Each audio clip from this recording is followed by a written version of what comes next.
ഹേ സിനിഫൈൽസ്, അപ്പോൾ എല്ലാവർക്കും ചാനലിലേക്ക് സ്വാഗതം. ഇന്ന് കുറച്ച് സിനിമ അപ്ഡേറ്റ് ഉണ്ട്. ആദ്യത്തെ അപ്ഡേറ്റ് നമ്മുടെ ജോജി ജോർജും ഷാജി കൈലാസ് കോംബോയിലെത്തുന്ന വരവ് എന്ന ചിത്രത്തിൻ്റെ റിലീസ് തീയതി അങ്ങനെ വന്നിട്ടുണ്ട്. ഈ വരുന്ന മെയ് 1-ാം തീയതിയാണ് സിനിമ റിലീസ് ചെയ്യുന്നത്. അപ്പോൾ എന്തായാലും ഒരു അന്യായ ഇടിപ്പടം വേണ്ടി നമുക്ക് വെയിറ്റ് ചെയ്യാം. അടുത്ത അപ്ഡേറ്റ്, കുറേ നാളത്തെ ശേഷം നമ്മുടെ കത്തനാർ എന്ന സിനിമയുടെ ഒരു അപ്ഡേറ്റ് വന്നിട്ടുണ്ട്. അതായത് ട്രെയിലർ ഇതിന് മുന്നേ ഞാൻ എൻ്റെ വീഡിയോയിൽ പറഞ്ഞിട്ടുണ്ട്, ഇന്നേ ദിവസം ഉച്ചയ്ക്ക് 1:31 വരുന്നതായിരിക്കും. അപ്പോൾ എന്തായാലും ആ വൻ ട്രെയിലറിന് വേണ്ടി നമുക്ക് വെയിറ്റ് ചെയ്യാം.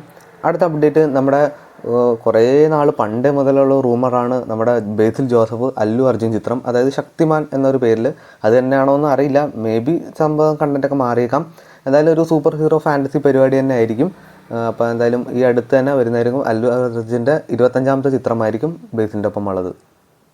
റിപ്പോർട്ടുകൾ വരുന്നതനുസരിച്ച് നമ്മുടെ ജയിലർ 2ൻ്റെ റിലീസ് തീയതി അങ്ങനെ വന്നിട്ടുണ്ട്, സെപ്റ്റംബർ 4-ാം തീയതി. എന്തായാലും ഒരു ഒഫീഷ്യൽ കൺഫർമേഷന് വേണ്ടി നമുക്ക് വെയിറ്റ് ചെയ്യാം.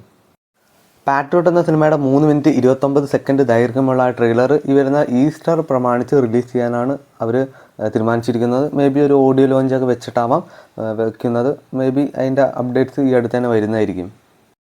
താഴ്കിഴവ് എന്ന ഈ തമിഴ് ചിത്രം നമ്മുടെ ഏപ്രിൽ 10-ാം തീയതി ജിയോ ഹോട്ട്സ്റ്റാറിലൂടെ ഏതാണ്ട് 5ഓളം ഭാഷയിലൂടെ റിലീസ് ചെയ്യുന്നതായിരിക്കും.